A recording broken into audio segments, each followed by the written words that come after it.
जय श्री कृष्ण चैतन्य प्रभु नित्यानंद श्री अद्वैत गदाधर श्रीवासदि गौर भक्त वृंद। हरे कृष्णा कृष्णा कृष्णा हरे हरे, हरे राम राम राम हरे हरे। मूकं करोति वाचालं पंगुं लंघयते गिरिं यत्कृपातमहं वन्दे श्रीगुरुं दिनतारिणं परमानन्दमाधवं श्रीचैतन्य ईश्वरं। नमो विष्णुपदाय कृष्णपृष्ठाय भूतले श्रीमते जयपताका स्वामी निति नामिने नमः। आचार्यपादाय निताय कृपा प्रदायिने गौरकथा धामदाय नगरग्राम तारिणे।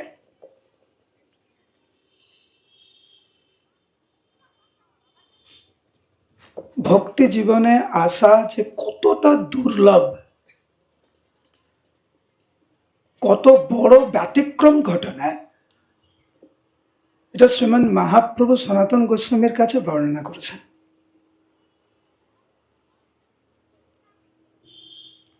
আবার গৌড়ীয় বৈষ্ণব হওয়া, মহাপ্রভুকে ভগবান রূপে স্বীকার করা,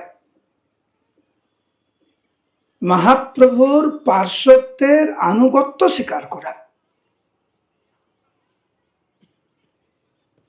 এ এক অকল্পনীয় আশীর্বাদ। এই আশীর্বাদ উপলব্ধি করা, এই আশীর্বাদকে হৃদয়ে ধরে লালন পালন করা, এই আশীর্বাদকে সংরক্ষণ করা এককভাবে এবং সমষ্টিগতভাবে আমাদের সবার গুরু দায়িত্ব। ভগবানের প্রতি, ধামের প্রতি, নামের প্রতি, গুরুবর্গের প্রতি, ভক্তের প্রতি আমাদের যে শ্রদ্ধা, যে সম্ভ্রম রয়েছে, এটা যাতে কোনোভাবে ক্ষতিগ্রস্ত না হয়, সচেতনভাবে পর্যালোচনা করে এটাকে আমাদেরকে সুরক্ষিত রাখা আমাদের গুরু দায়িত্ব প্রত্যেকের। নবদ্বীপ ধাম মণ্ডল পরিক্রমা করার পরম সৌভাগ্য। যে স্থানে শ্রীমান মহাপ্রভু এবং নিত্যানন্দ প্রভু নিত্যকাল নৃত্য করেন, কৃষ্ণ প্রেমে পাগল হয়ে অকাতরে প্রেম বিতরণ করেন, যেই স্থানে, সেই স্থানে আমরা এখন অবস্থান করছি। আমরা এখন যেই স্থানে অবস্থান করছি, এইখানে নিত্যকাল সমস্ত দেবতারা, মুনি ঋষিরা মহাপ্রভুর ভজনা করেন। সেই স্থানে আমরা উপস্থিত হয়েছে। তো আমি প্রথমেই আপনাদের কৃপাভিক্ষা চাইছি, আর একটি অনুরোধ করব যে আগামী বেশ কিছু সময় আপনারা জেগে থাকতে পারেন কিনা। বলুন হরে কৃষ্ণ। শুনতে পাচ্ছি না? হরে কৃষ্ণ। আমরা সচেতন ভাবে আমরা জাগ্রত অবস্থায় থাকবো কিনা, এইটা আমাদের কাছে এক বিরাট চ্যালেঞ্জ। আর মাঝে মাঝে আমরা হরে কৃষ্ণ বলবো, আপনারা সবাই উচ্চস্বরে হরে কৃষ্ণ বলবেন, আমাদের সাথে একটু থাকুন। কারণ কিছু কিছু সময় ভক্তরা সমাধিতে চলে যায়, অন্য লোকে চলে যায়। বলুন হরে কৃষ্ণ। আমরা আপনাদের সান্নিধ্য পেতে চাই। পরে সমাধিতে যান, প্রসাদের পরে, দুপুরে প্রসাদের পরে, রাত্রিবেলা আপনারা সমাধিতে যান, কোনো অসুবিধা নেই। কিছুক্ষণ আমাদের সাথে থাকুন। হরে কৃষ্ণ। সংসার সিন্ধু তরণে হৃদয়ম यदि स्यात् संकीर्तनामृत रसे रमते मनश्चेत् प्रेमाम्बुधौ विहरणे यदि चित्तवृत्ति मायापुरख्य नगरे वसति कुरुष्व। श्री चैतन्य चंद्र चरणे शरणं प्रयातु। प्रबोधानंद सरस्वती समस्त वैष्णव समाजेर काछे অনুরোধ করেছেন, আশীর্বাদ দিয়েছেন, নির্দেশ দিয়েছেন।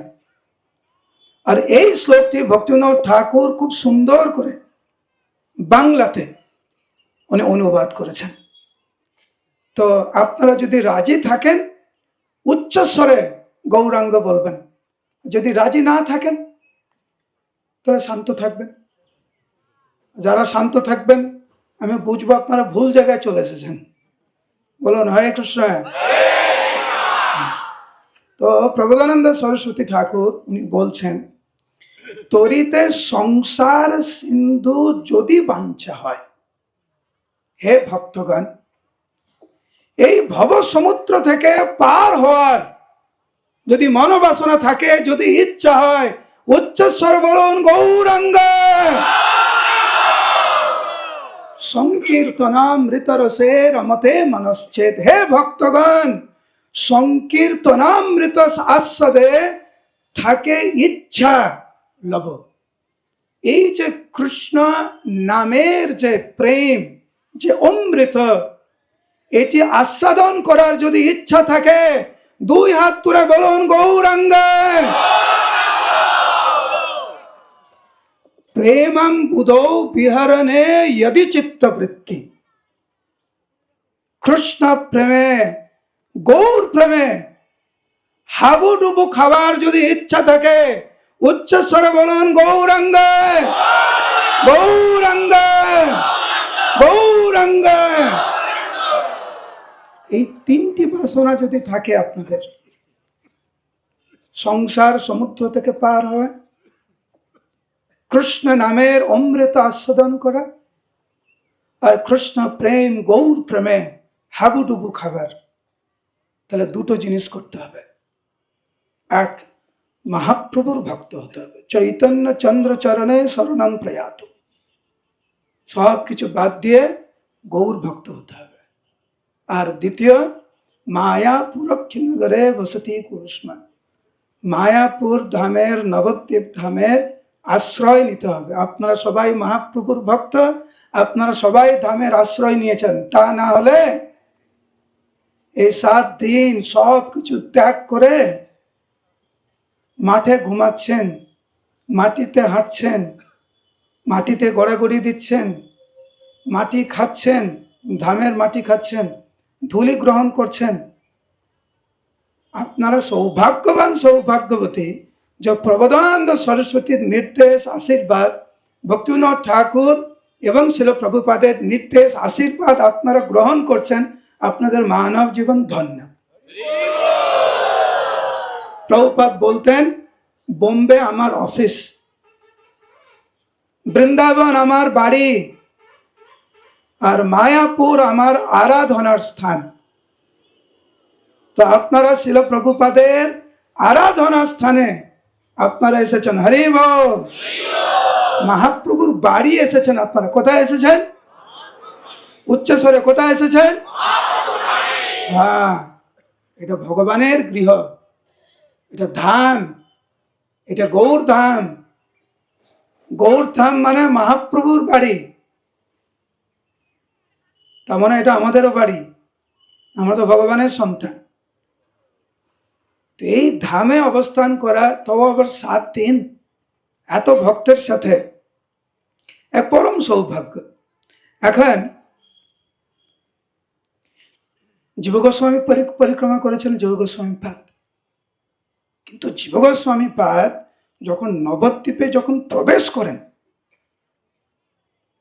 উনি কিন্তু মহাপ্রভু যেই সময় নবদ্বীপে ছিলেন সেই নবদ্বীপ ধাম দর্শন করেছিলেন।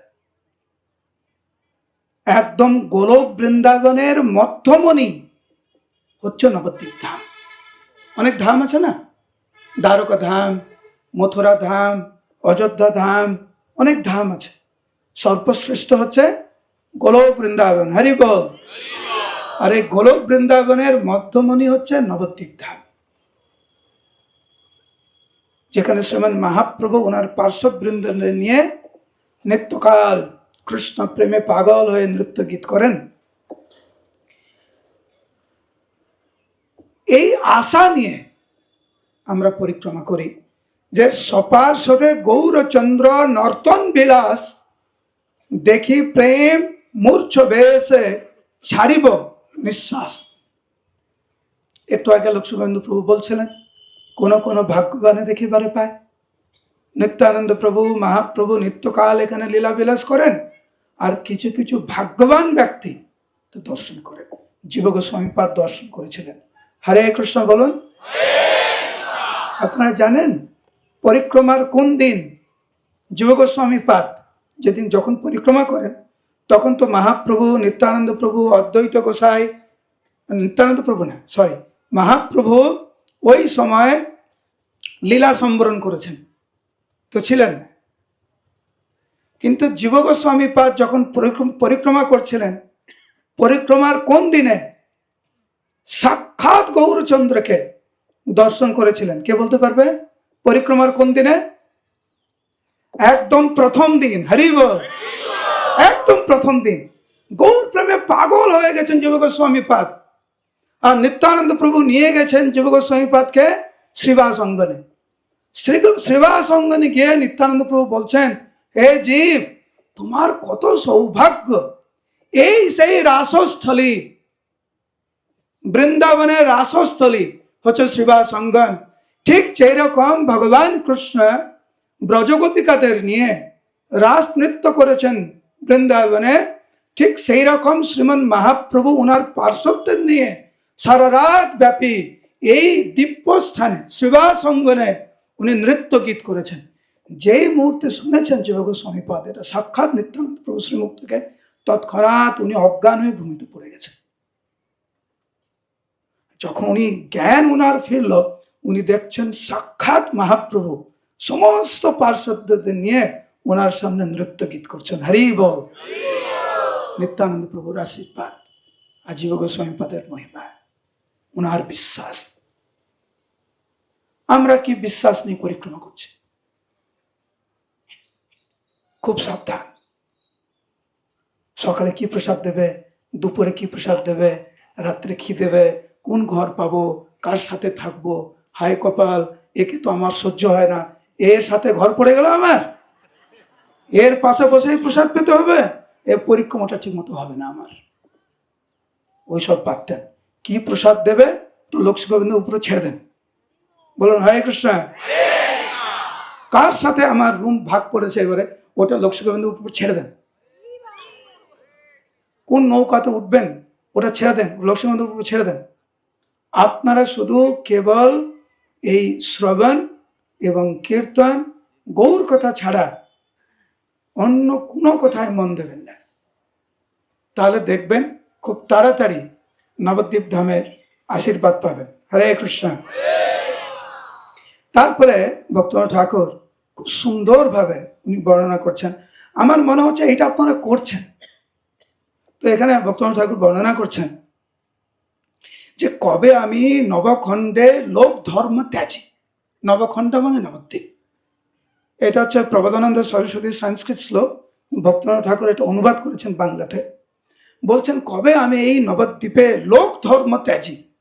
লোক ধর্ম মানে কে আমাকে কি বললো, আমাকে নিয়ে কি ভাবলো, এটা আমার কিছু যায় আসে না। এই লোক ধর্ম ত্যাগ করে নবদ্বীপের প্রতি পূর্ণ আসক্তি লাভ করে আমি পরিক্রমা করব। কিভাবে? আমার পরে পরে আপনারা বলবেন, বলুন। গাইব। আপনারা যে কীর্তন করেছেন বলুন হরি বল। নবদ্বীপ মহারাজের সাথে কীর্তন করেছেন তো গাইব। তারপরে বলছেন হাসিব। হাসুন। হ্যাঁ, কৃষ্ণ ভক্তিতে না, এটা না, আমি এমনি বলছি। এই গাইব হাসিব এটা প্রবোধানন্দ সরস্বতী আর ভক্তনাথ ঠাকুরের ভাষা। কিন্তু কিভাবে পরিক্রমা করব?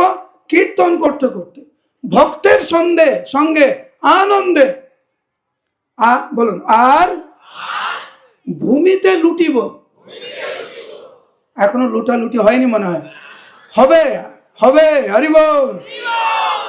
একটা দুটো জায়গা আছে, ওটা হচ্ছে আনুষ্ঠানিকভাবে আপনাদের গড়ে গড়ে দিতে বলে। আমি আপনাদের অনুরোধ করব যে কখন লক্ষ্মী গোবিন্দ প্রভু বলবেন ওটার জন্য অপেক্ষা করুন। কিন্তু প্রত্যেকটা দিন প্রত্যেকটা দ্বীপে কেউ না বললেও একবার গড়াগড়ি দেন, হরি বল। করবেন তো?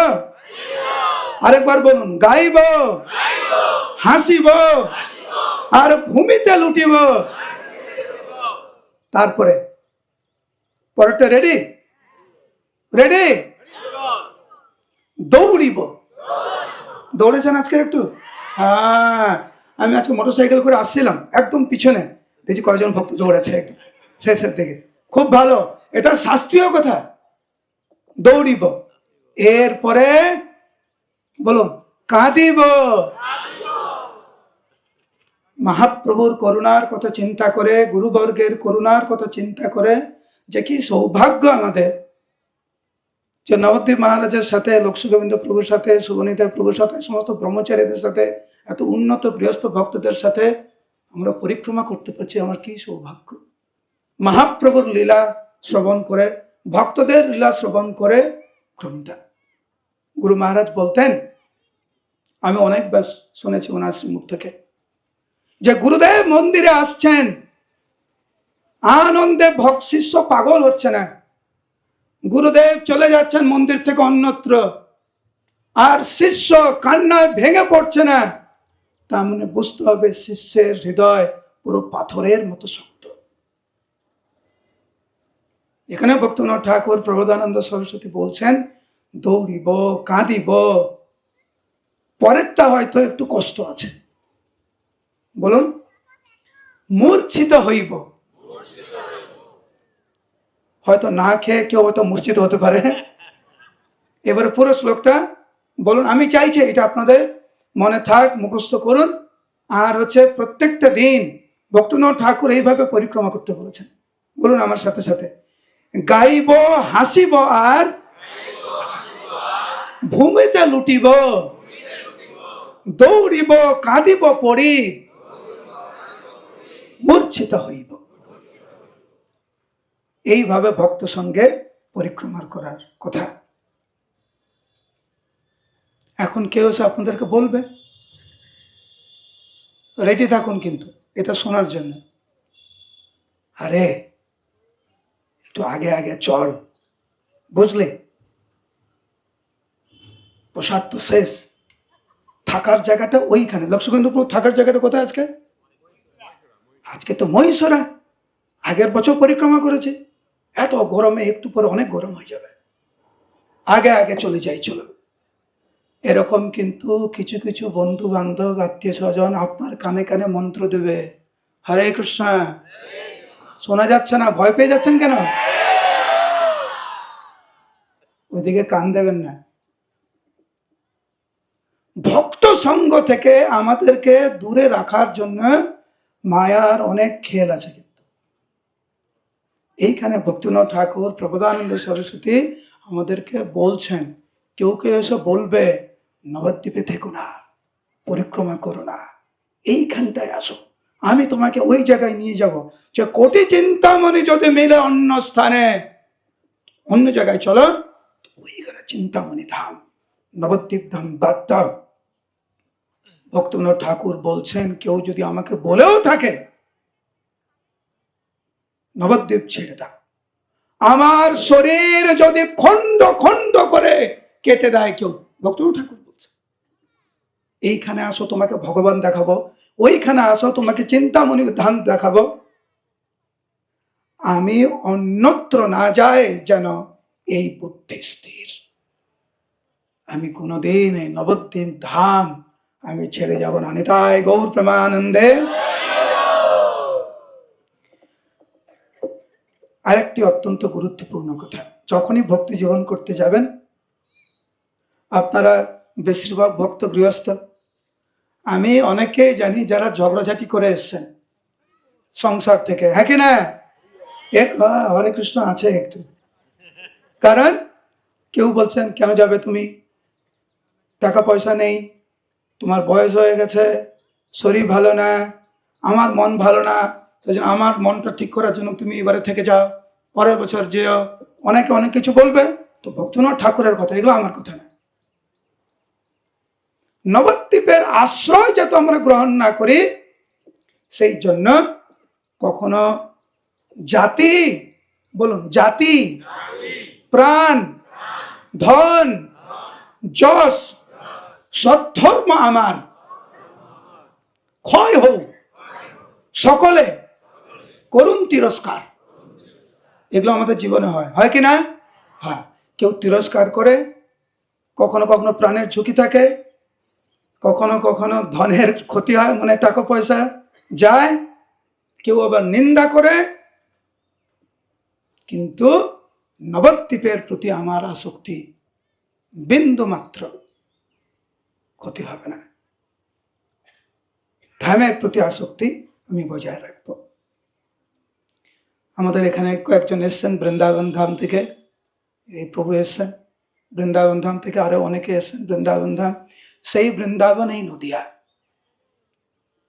একটু পার্থক্য আছে কিন্তু এক, কিন্তু নবদ্বীপ ধাম আরো বেশি কৃপালু।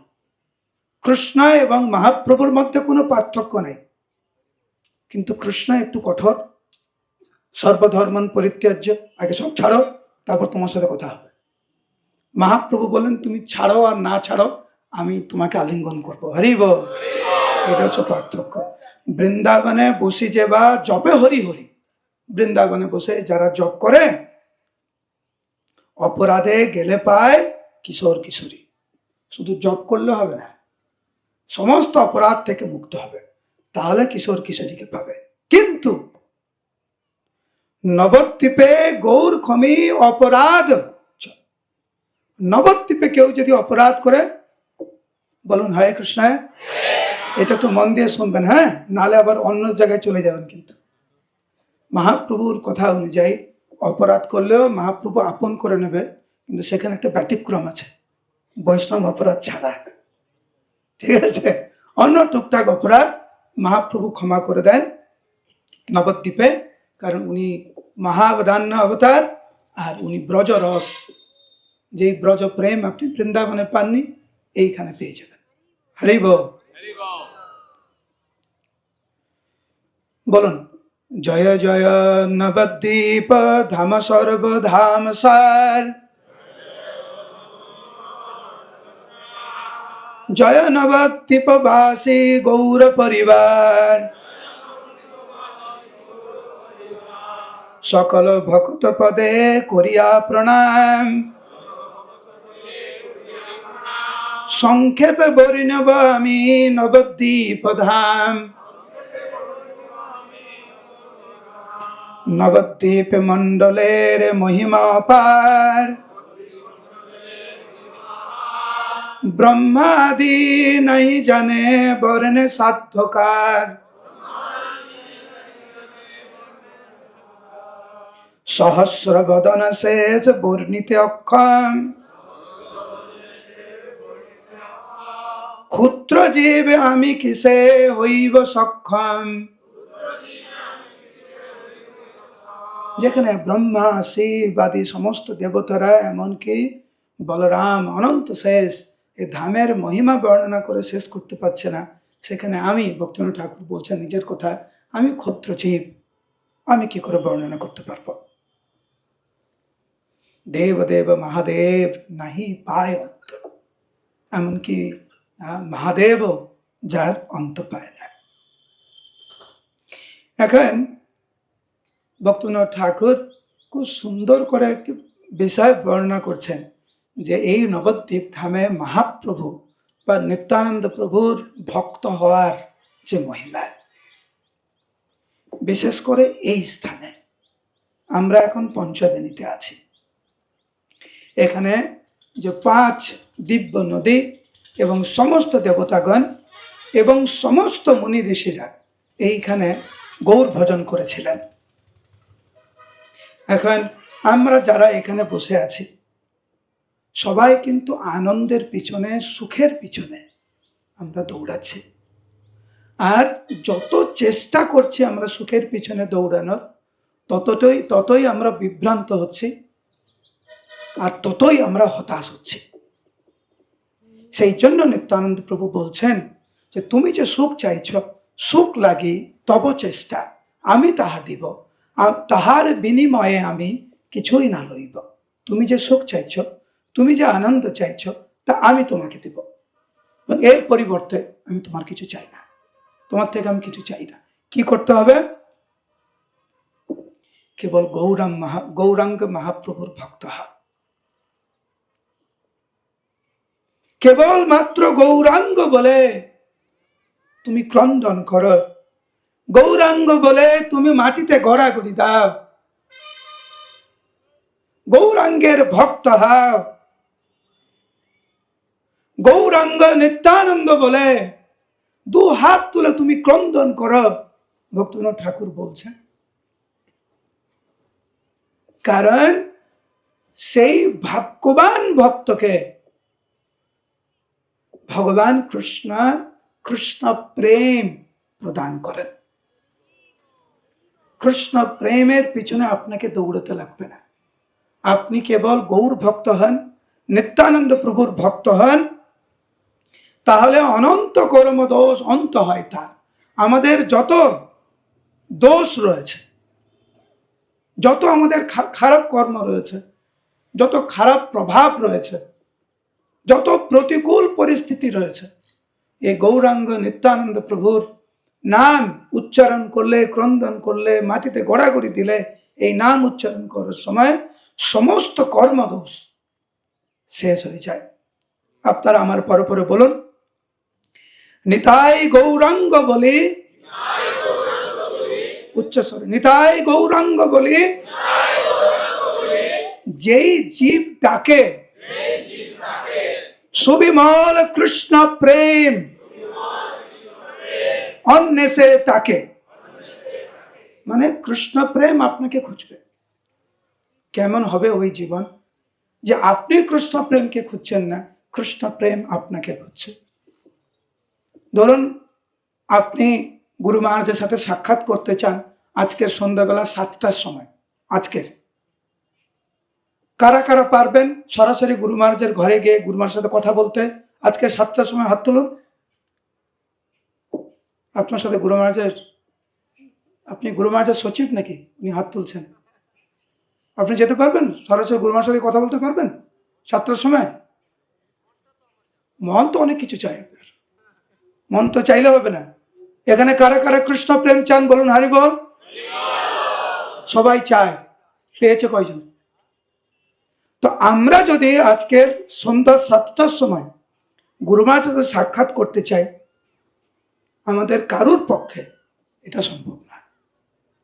কিন্তু আজকের সন্ধ্যা 7টার সময় গুরু মহারাজ যদি আমাদের কারুর সাথে সাক্ষাৎ করতে চায়, উনি পারবেন, হ্যাঁ কি না? আমরা কৃষ্ণ প্রেম চাইছি, পাওয়া সম্ভব নয়, কিন্তু কৃষ্ণ প্রেম আমাদেরকে চায়, পাবে কি পাবে না? হ্যাঁ, এই জন্য ভক্তিবিনোদ ঠাকুর বলছেন সুবিমল কৃষ্ণ প্রেম অন্বেষে তাকে। কৃষ্ণ প্রেম তাকে খুঁজবে। কাকে খুঁজবে? যে হচ্ছে মহাপ্রভুর নাম উচ্চারণ করবে।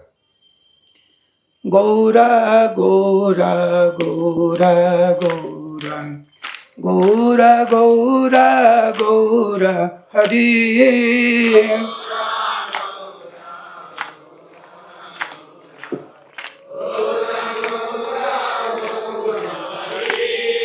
গৌরা গৌরা গৌরা গৌরা গৌরা গৌরা গৌরা হরি।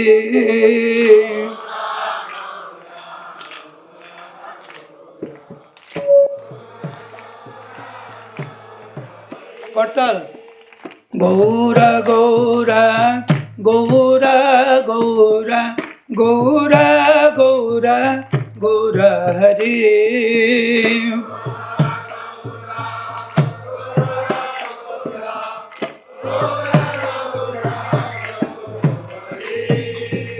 গৌরা গৌরা গৌরা গৌরা গৌরা গৌরা গৌরা হরি,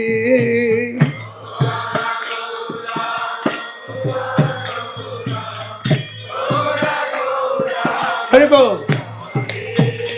গৌরা গৌরা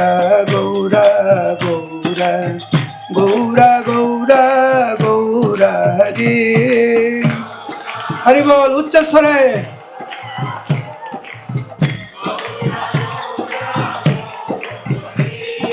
গৌরা গৌরা গৌরা গৌরা গৌরা গৌরা গৌরা হরি।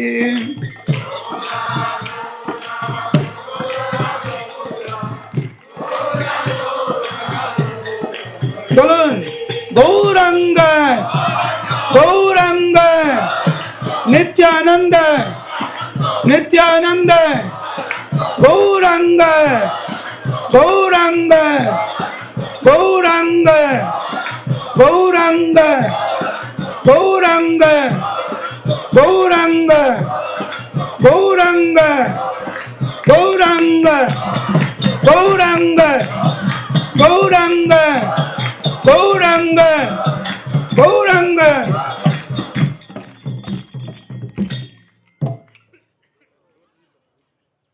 এইটি হচ্ছে এই স্থানে নবদ্বীপ ধামে মহাপ্রভু এবং নিত্যানন্দ প্রভুর দিব্য নাম উচ্চারণ করার ফল হচ্ছে কৃষ্ণ প্রেম, গৌর প্রেম। আমরা পূর্বে আলোচনা করেছি নবদ্বীপ ধাম হচ্ছে মহাপ্রভুর বাড়ি। আজকে আপনারা মায়াপুর থেকে, অন্তর্দ্বীপ থেকে এখানে হাঁটতে হাঁটতে এসেছেন। শাস্ত্র অনুযায়ী যুধিষ্ঠির মহারাজ মাত্র 3টি অশ্বমেধ যজ্ঞ করেছেন। কয়টি? উচ্চস্বরে, কয়টি? কয়টা অশ্বমেধ যজ্ঞ করলে ইন্দ্র হয়ে যায়? 100টি। এখানে ভক্তনাথ ঠাকুর বলেছেন যে নবদ্বীপ ধামের প্রত্যেকটি পদক্ষেপ হচ্ছে একটি পদক্ষেপ হচ্ছে 1 কোটি অশ্বমেধ যজ্ঞের ফল পাবেন। তো আপনারা ওখান থেকে হেঁটে এসেছেন, কত কোটি কোটি, হাজার হাজার কোটি কোটি অশ্বমেধ যজ্ঞ আপনারা করেছেন। ভালো লাগছে? হরি বল। আমার তো খুব ভয় লাগে, খুব সাবধান, এর দ্বারা যেন আমরা প্রভাবিত না হই। আপনি যেন না ভাবেন আরে আমরা তো 1000 কোটি বছর যে ইন্দ্র হব তার জন্য অলরেডি আমার ফিক্সড অফিসার হয়ে গেছে। আমরা চাই না এই ইন্দ্র ব্রহ্মা হতে, আমরা ভগবানের আশীর্বাদ আমরা পেতে চাই। এইখানে ধামের মহিমা বর্ণনা করে ভক্তনাথ ঠাকুর এটি বলেছেন যে কিভাবে অন্যান্য তীর্থে, কোনো তীর্থে মহান যোগীরা 10 বছর 100 বছর তপস্যা করে ধ্যান করে যা পায় না, সেটা নবদ্বীপ ধামে কেবলমাত্র 1 রাত্রি 3 রাত্রি ভক্তদের সাথে এখানে জীবনযাপন করার মাধ্যমে খুব সহজেই তা পায়। তো এখানে বর্ণনা করা হয়েছে যে কেউ যদি অযোধ্যায় 100 বছর থাকে, এখানে কেউ আছেন নাকি আরো 100 বছর বাঁচার ইচ্ছা আছে নাকি? নেই, বয়স হয়ে গেছে, এখন যাওয়ার সময়। তো এখানে বর্ণনা করা হয়েছে অযোধ্যা ধামে 100 বছর। আচ্ছা, আমি শুধু নামগুলো বলছি, আপনারা বলুন, ঠিক আছে? বলুন, অযোধ্যা, উচ্চস্বরে প্রেম দিয়ে, অযোধ্যা, মথুরা, হরিদ্বার, কাশী, কাঞ্চি, উজ্জৈন, দ্বারকা। দেখেছেন এই কত বড় বড় সব দিব্য ধাম। এই সমস্ত ধামে 100 বছর ধ্যান করে, তপস্যা করে, শাস্ত্র অধ্যয়ন করে, যোগ করে, ব্রত করে যা পাওয়া যাবে, কেবলমাত্র নবদ্বীপ ধামে 1 রাত্রিতে তাই পাওয়া যাবে। আর কোথায় যাবেন? তো নবদ্বীপ মহারাজের সাথেই থাকুন, বুঝতে পারছেন? এইখানে যদি আমরা 1 রাত্রিতে সব পেয়ে যাই, কেন যাব? কেন গৌরাঙ্গের ভক্ত হব না? কেন মহাপ্রভুর চরণে আত্মসমর্পণ করব না? কেন পাগলের মতো এখানে ওখানে দৌড়াবো? কেন নিতাই নিতাই বলে ক্রন্দন করব না?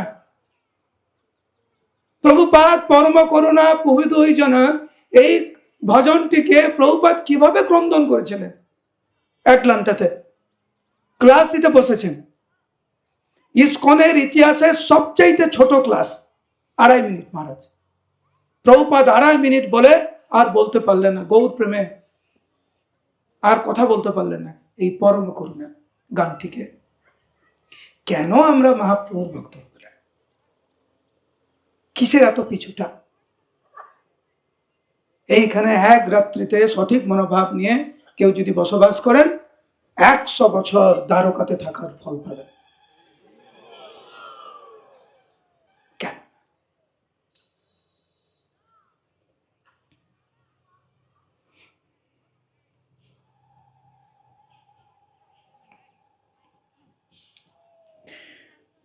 ঐক্যবদ্ধভাবে থাকার যে কি ফল,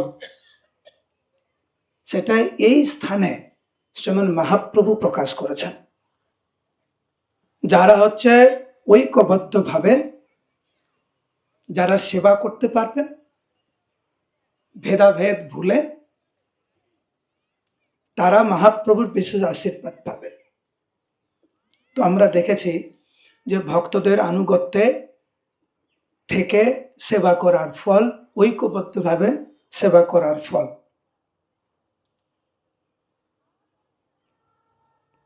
যখন শ্রীমান মহাপ্রভু যখন মুরারিগুপ্ত প্রভুকে জিজ্ঞাসা করলেন যে তুমি কি বর চাও, তুমি যা চাও আমি তোমাকে দিতে রাজি আছি, তো মুরারিগুপ্ত প্রভু বললেন যে প্রভু, আমি আপনাকে পেয়েছি, আমি আর কিচ্ছু চাই না, শুধু এই আশীর্বাদ চাইছি যে জীবনের শেষ নিঃশ্বাস পর্যন্ত যেন আপনার গুণ মহিমা আমি প্রকাশ, গুণ মহিমা যেন কীর্তন করতে পারি। এবং প্রভু, আমার এই জন্মে এবং পরবর্তী জন্মে যখনই আমার জন্ম হোক, আমি জানি যে আমার সেই যোগ্যতা নেই আপনার ধামে আমি ফিরে যাব, গোলক বৃন্দাবনে ফিরে যাব, আপনার ধামে ফিরে যেতে পারবো, সেই যোগ্যতা আমার নেই, সে অধিকার আমার নেই। কিন্তু প্রভু, আমি পাপী, আমাকে যদি আবার জন্মগ্রহণ করতে হয় তাতেও আমার কোনো আফসোস নেই প্রভু, কিন্তু এই আশীর্বাদ চাইছি আমি যতবারই জন্মগ্রহণ করি যেন সবসময় ভক্ত সঙ্গ আমি পাই, এবং ভক্তদের উচ্ছিষ্ট পেয়ে যেন আমি জীবন ধারণ করতে পারি, ভক্ত সঙ্গে যেন শ্রবণ কীর্তন করতে পারি, ভক্তদের দাসত্ব যাতে আমি স্বীকার করতে পারি প্রভু, এটি আমার ইচ্ছা, আমার আর কোনো ইচ্ছা নাই। আর হচ্ছে আমরা দেখেছি মুরারিগুপ্ত প্রভু, হরিদাস ঠাকুর এইরকম মনোভাব পোষণ করেছেন যে হে প্রভু, হয়তো পরবর্তী জীবনে আমি আপনার ধামে ফিরে যেতে পারবো না। হরিদাস ঠাকুর যিনি 3 লক্ষ নাম করতেন, তিনি মহাপ্রভুকে বলছেন যে প্রভু, আমার তো নামে কোনো রুচি নাই, তুমি সেই সমস্ত ভক্তদেরকে কৃপা করো যারা তোমার ভক্ত, কিন্তু প্রভু তুমি আমাকে কেন কৃপা করবে, আমি তো তোমার ভক্তই হতে পারলাম না। কিন্তু প্রভু, আমি তোমার ভক্ত না হতে পারলেও আমি আশীর্বাদ চাইছি, তুমি যেন আমাকে কখনো ছেড়ে দেবে না। হয়তো পরবর্তীতে পরবর্তী জীবনে আমি হয়তো তোমার ধামে আমি যেতে পারবো না, এটাও হয়তো হতে পারে যে পরবর্তী জীবনে মানব জীবন পাওয়ার যোগ্যতা আমি হারিয়েছি প্রভু, তাতেও আমার কোনো অসুবিধা নেই, তাতেও আমার কোনো কষ্ট নেই। কিন্তু প্রভু, যদি পরবর্তী জীবনে আমাকে কুকুর হয়ে জন্মগ্রহণ করতে হয় তাতেও আমার কোনো অসুবিধা নেই, কিন্তু যদি কুকুর হয়ে জন্মগ্রহণই করতে হয় প্রভু, যাতে কোনো ভক্তের গৃহে আমি কুকুর হয়ে জন্মগ্রহণ করতে পারি, এই আশীর্বাদ আমি চাইছি। কারণ কোনো ভক্তের গৃহে যদি আমি কুকুর হয়ে জন্মগ্রহণ করি, ভক্তের মুখে হরিকথা শ্রবণ করতে পারবো, ভক্তের উচ্ছিষ্ট পাবো, ভক্তের আশীর্বাদ পাবো, এইটি আমার সর্বস্ব প্রভু। মহাপ্রভু হরিদাস ঠাকুরের এই প্রার্থনা শুনে মহাপ্রভু ক্রন্দন করেছিলেন, এ কেমন ভক্ত। মহাপ্রভু আশীর্বাদ দিয়েছিলেন, হে হরিদাস, তুমি এইরকম বলো না, তুমি আমার প্রাণ স্বরূপ, তুমি যার সাথে এক মুহূর্ত কথা বলবে সেই ভক্তের দায়িত্ব আমি নেব। এইরকম ভক্ত হরিদাস ঠাকুর ছিলেন, কিন্তু হরিদাস ঠাকুরের মনোভাব দেখুন। আর এই প্রসঙ্গেই এই পঞ্চবেণীর মহিমা।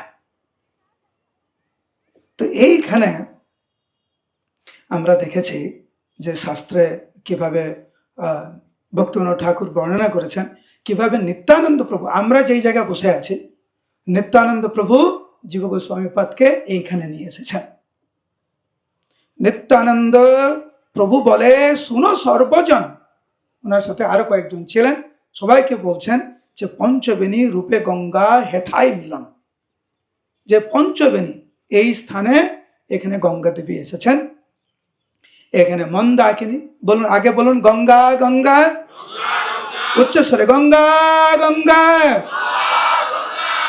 মন্দাকিনী, অলকানন্দা, যমুনা, মানসী গঙ্গা, সরস্বতী, এই সমস্ত মহান মহান ভক্তরা ঐক্যবদ্ধভাবে একসাথে মিলেমিশে মহাপ্রভুর সেবা করেছেন। কোথায়? মায়াপুর, তাই না? আপনি তো মায়াপুর থেকে হেঁটে এসেছেন, 1 সেকেন্ডে এসেছেন নাকি? মহাপ্রভু ওইখানে স্নান করতেন মায়াপুরে। আবার কখনো কখনো এই 5 জনের, এই যে 5 জন, যমুনা, সরস্বতী, মন্দাকিনী, অলকানন্দা একসাথে ছিল, তো মহাপ্রভু ওইখান থেকে এখানে চলে আসতেন, স্নান করতেন, সবার সেবা গ্রহণ করবেন। যেইখানে ঐক্যবদ্ধভাবে ভক্তরা সেবা করেন, ভগবান ওইখানে উপস্থিত। হরি বল। সেই জন্য ইস্কনের এত প্রচার প্রসার। কেন? ভগবান বিশেষ কৃপা করছে, এরা সব একসাথে মিলেমিশে থাকছে, কোনো ভেদাভেদ নেই। এ আপনাদের যখন পরিক্রমা প্রসাদ হবে, সব একই প্রসাদ না? মানে বড় লোক, গরিব লোক, শিক্ষিত, অশিক্ষিত, কালো, সাদা, কে দেখতে সুন্দর, কে দেখতে সুন্দর না, এইসব বিচার করে আলাদা আলাদা লাইন হয় নাকি? বলুন হরে কৃষ্ণ। এটা হচ্ছে ইস্কনের মহিমা। সেই জন্য মহাপ্রভুর বিশেষ আশীর্বাদ প্রাপ্ত ইস্কন, কিন্তু ঐক্যবদ্ধভাবে এখানে সবাই করে, সবাই সেবা করে। আর এখানে সমস্ত দেবতারা এই গৌরাঙ্গ গৌরাঙ্গ উচ্চারণ করেছিলেন। এইখানে নবদ্বীপ ধামে বিশেষ বিশেষ জায়গায় বিশেষ বিশেষ ধাম রয়েছে, সব ধাম এইখানে। তো এইখানে পঞ্চবেণী, আমরা যেখানে বসে আছি, এইখানে সমস্ত মুনি ঋষিরা এসে মহাপ্রভুর ভজনা করেছেন, যজ্ঞ করেছেন। পাশেই কুরুক্ষেত্র, কারে কারে কুরুক্ষেত্রে গিয়েছেন? অনেকে গিয়েছেন। আচ্ছা, নবদ্বীপ ধাম, ঔদার্য ধাম, বৃন্দাবন ধাম, মাধুর্য ধাম, তো বিশেষ বিশেষ ধামের একটা বিশেষ বৈশিষ্ট্য আছে। আমরা একটা কথায় কথায় বলি না, এ বেশি তর্ক করো না, মহাভারত শুরু হয়ে যাবে কিন্তু, বলে কি না? মহাভারত কোথায়, যুদ্ধ কোথায় হয়েছিল? উচ্চস্বরে, মহাভারতের যুদ্ধ কোথায় হয়েছিল? হ্যাঁ, তো আমি একটা ছোট্ট লীলা বলি আমার ব্যক্তিগত, তাহলে বুঝতে পারবেন কুরুক্ষেত্রের ব্যাপারটা। তো এটা 2007-8 সালে হবে। তখন আমি মায়াপুরের সিইও, প্রেসিডেন্টের মতো। আর আমাদের জিবিসি বডি থেকে একটা নতুন কমিটি করে দেওয়া হয়েছে, জিবি কম, মানে এই 7-8 জন জিবিসি, মায়াপুরের 7-8 জন জিবিসি নতুন। আগে আমরা 2-3 জন জিবিসির সাথে কাজ করতাম, এখন জিবিসি বডি নতুন একটা কমিটি বানিয়েছে, জিবি কম। ওনারা নতুন, মায়াপুরের জন্য অনেক নতুন জিবিসি, নতুন মুখ। আর আমরা মায়াপুরের ছেলে পেলে, আর আমি হচ্ছে সিইও, মানে মায়াপুরের প্রতিনিধিত্ব করছি আমি মিটিংয়ে। তো ওনাদের সাথে আমাদের একটু ভেদাভেদ, ওনারা একটা বলছেন, আমরা একটা বলছি। এটা মিটিংয়ে, কয়েকটা মিটিংয়ে মোটামুটি ভালোই নরম গরম চলছে। আর আমাকে সামনে থেকে মায়াপুরকে প্রতিনিধিত্ব করতে হতো, তো আমাকে অনেক সময় মানে একটু অন্যভাবে একটু গলা উঁচু করে বা এমনি করে কিছু বলতে হতো, অনেকবার এরকম হয়েছে। তো আমরা সবাই মিটিং করতে গেছি দিল্লিতে, মন্দিরে, এখন যে মন্দিরটা আছে। তো রাধানাথ মহারাজ উনি হচ্ছে ওই জিবিকম মেম্বার। প্রথমে উনি একটা রূপ দেখেছে আমাদের বোম্বে মিটিং হয়েছে, প্রথম মিটিং দেখছে, গরম গরম ভালোই কথা হচ্ছে। ওনারা একটা বলছেন, আমরা একটা বলছি, না আমরা গ্রাউন্ডে কিছু দেখছি, ওনারা উপর থেকে আর কিছু দেখছেন। তো মনে হয় ঠিক মতো মিল হচ্ছে না। পরবর্তী মিটিং মায়াপুরে হলো, তারপরে পরবর্তী মিটিং দিল্লিতে। তো সকালের সেশনটা হয় না, 1.5 ঘন্টা মিটিং হয়, তারপরে 10-15 মিনিট ব্রেক হয়, আবার মিটিং হয়, না হলে মাথা পাগল হয়ে যাবে, ব্রেক দিয়ে দিয়ে করে। তো 1.5 ঘন্টা মিটিং হয়েছে, মিটিংয়ের পরে আমরা এক জায়গায় এসে জল টল খাচ্ছি আর কি। তো যারা মায়াপুরের যারা ম্যানেজমেন্টের লোক, আমরা সবাই একসাথে আমরা আলোচনা করছি পরবর্তীতে কিভাবে আমরা মোকাবেলা করতে পারি। তো রাধারাম মহারাজ এসছে ওইখানে, উনি তো পুরো সাধু মানুষ। তো আমাকে দেখে উনি একটু হাসলো, হেসে ওনার হাতটা আমার কাঁধে রেখে বলছে, নারগোপাল, তুমি একটা জিনিস ভুলে যাচ্ছ। আমি হাত জোর করে বলছি, কি মহারাজ? যে তুমি তো শাস্ত্র পড়েছ, যে সমস্ত ধাম নবদ্বীপের মধ্যে থাকে, তার মধ্যে যে কুরুক্ষেত্রও থাকে, এটা মানে তুমি ভুলে গেছো। যে সমস্ত ধাম থাকে, তার মধ্যে কুরুক্ষেত্রও থাকে। আমি ওইটা শোনার পরে সত্যিকারে একদম শান্ত হয়ে গেছিলাম, সত্যিকারের। তাই আমাদের ভক্তি জীবনে মাঝে মাঝে কুরুক্ষেত্র আসে না? নবদ্বীপ আসে, মায়াপুর আসে, জগন্নাথপুরী ধাম আসে, অযোধ্যা আসে, দ্বারকা আসে, কুরুক্ষেত্র আসে। কিন্তু তো কিভাবে আমরা অনুকূলভাবে সবকিছু নিতে পারবো? কুরুক্ষেত্র তো ধাম, পাশেই কুরুক্ষেত্র। আর আপনারা এখন এই দিব্য স্থানে আপনারা রয়েছেন, এইখানে বর্ণনা করা হয়েছে যে পঞ্চবেণী হেন তীর্থ এই 4 ভুবনে, এই 4 ভুবনের মধ্যে নাহি দেখে বেদব্যাস আর ঋষিগণে। ব্যাসদেব এবং ঋষিগণ এই দিব্য তীর্থ যেখানে আমরা বসে আছি, এর থেকে আরো উন্নত স্তরের ধাম ওনারা আর কোথাও খুঁজে পায়নি। কেন? গণ সহ গৌর হরি যথা স্নান করি, মহাপ্রভু এইখানে এসে স্নান করেছেন, সেই জন্য বেদব্যাস আর এরকম ধাম দেখেনি। এরপরে যে শ্লোকটি আছে, এটা সবাই মন দিয়ে শুনুন। বলুন হরে কৃষ্ণ, উচ্চস্বরে হরে কৃষ্ণ। এই শ্লোকটি কেউ ভুল বুঝবেন না কিন্তু, ঠিক আছে? মন দিয়ে শুনবেন, সঠিকভাবে নেবেন। আমার পরে পরে বলুন। জলে, স্থলে, অন্তরিক্ষে ত্যাজিয়া জীবন। তার মানে এই স্থানে কেউ যদি গঙ্গাতে স্নান করার সময় দেহত্যাগ করেন, বা স্থলে মানে এই আমরা যে বসে আছি এইখানে কেউ যদি দেহত্যাগ করে, বা হেলিকপ্টারে যাচ্ছেন, প্লেনে যাচ্ছেন, আপনার প্রাইভেট হেলিকপ্টার, প্রাইভেট জেটে যাচ্ছেন, আর পঞ্চবেণীর উপরেই হেলিকপ্টার ক্র্যাশ হয়ে গেল, পড়ে গেল, আপনার দেহত্যাগ হলো। হরিবল। যদি এরকম হয়ে যায় তাহলে ফল কি হবে?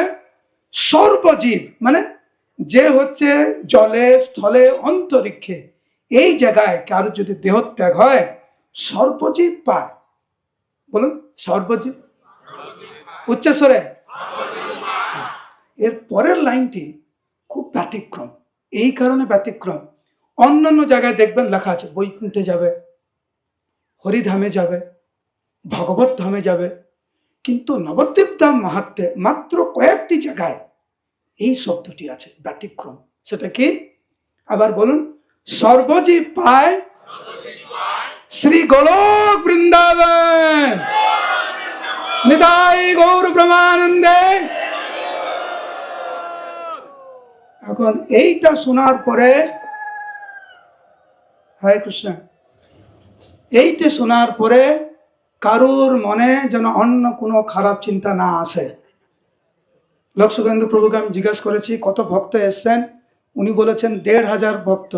আমরা 1500 ভক্তকে পরিক্রমা শেষ দিনে দেখতে চাই।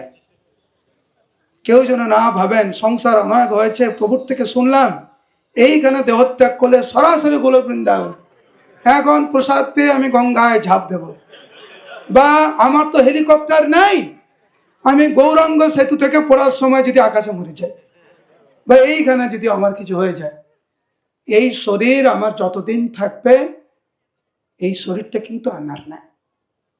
শিষ্যকালে, দীক্ষাকালে শিষ্য করে আত্মসমর্পণ, এটা গুরুদেবের শরীর, কৃষ্ণের শরীর। তো আমরা এই শরীরের জীবনের শেষ নিঃশ্বাস পর্যন্ত আমরা ভগবানের সেবা আমরা করব। কিন্তু আচার্যগণ আমাদেরকে এই আশীর্বাদ দিয়েছেন। তারপরে এখানে ভক্তিবিনোদ ঠাকুর,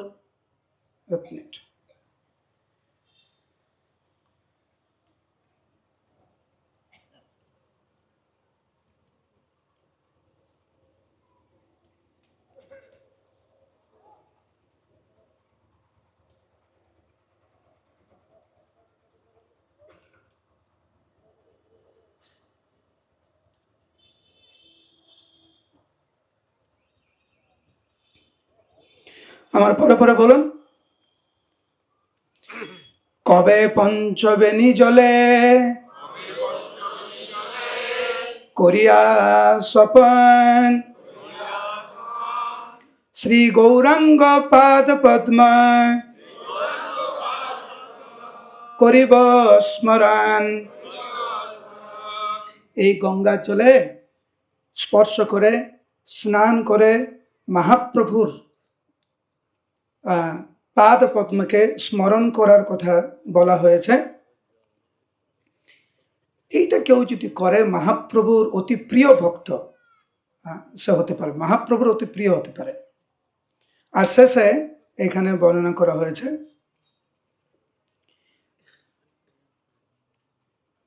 যে কেউ যদি সমস্ত ভক্তদেরকে নিয়ে এখানে নৃত্য গীত করে, তা আমি এই পরে নবদ্বীপ মহারাজকে বলবো 5 মিনিট। এটা শাস্ত্রের কথা, ভক্তিবিনোদ ঠাকুরের কথা, যে এইখানে কেউ যদি ভক্তদের সাথে নৃত্য গীত করে, তাহলে আমাদের যত দুর্দশা রয়েছে, যত পাপ রয়েছে, যত অমঙ্গল রয়েছে, সব বিনাশ হয়ে যাবে। হরি বল। নবদ্বীপবাসী ভক্ত লইয়া মৌসবার করিব নিযুক্ত গৌরচন্দ্র চন্দ্রের সেবায়। আমার পরে পরে বলুন। এই স্থান দর্শনে হয় সর্বত্র মঙ্গল, প্রভুর কীর্তনে প্রেম বাড়ে অনর্গল। তার মানে হচ্ছে এইখানে কেউ যদি, যেটা আমি বললাম, যদি করে এটা, লক্ষ্যগোবিন্দ প্রভু, কোনো ভক্ত একটু পাত্রে একটু ওই জল নিয়ে আসতে পারবে? তো যখন মহারাজ যখন কীর্তন করবেন, যাতে আমরা একসাথে সব করবো, বুঝতে পারছেন? কোনো কিছু ছাড়তে চাইছি না। তো এই মহারাজ যখন কীর্তন করবেন, একটু জল দেবেন, একটু গড়াগড়ি দেবেন, যেগুলো যেগুলো বলা হয়েছে একটু দৌড়াবেন, সব করে নেবেন, এখানে একসাথে করে নেবেন। সব কৃপা আমরা এই পঞ্চবেণীতে আমরা পেতে চাই। 2 হাত তুলুন, উচ্চ স্বরে বলুন, গৌরাঙ্গ গৌরাঙ্গ গৌরাঙ্গ গৌরাঙ্গ নিত্যানন্দ নিত্যানন্দ নিত্যানন্দ। শিল প্রভুপাদ কি, শিল প্রভুপাদ কি, শিল প্রভুপাদ কি। নবদ্বীপ ধাম পরিক্রমা কি, সমবেত গৌর ভক্ত বৃন্দ কি। নিতাই গৌর প্রেমানন্দে।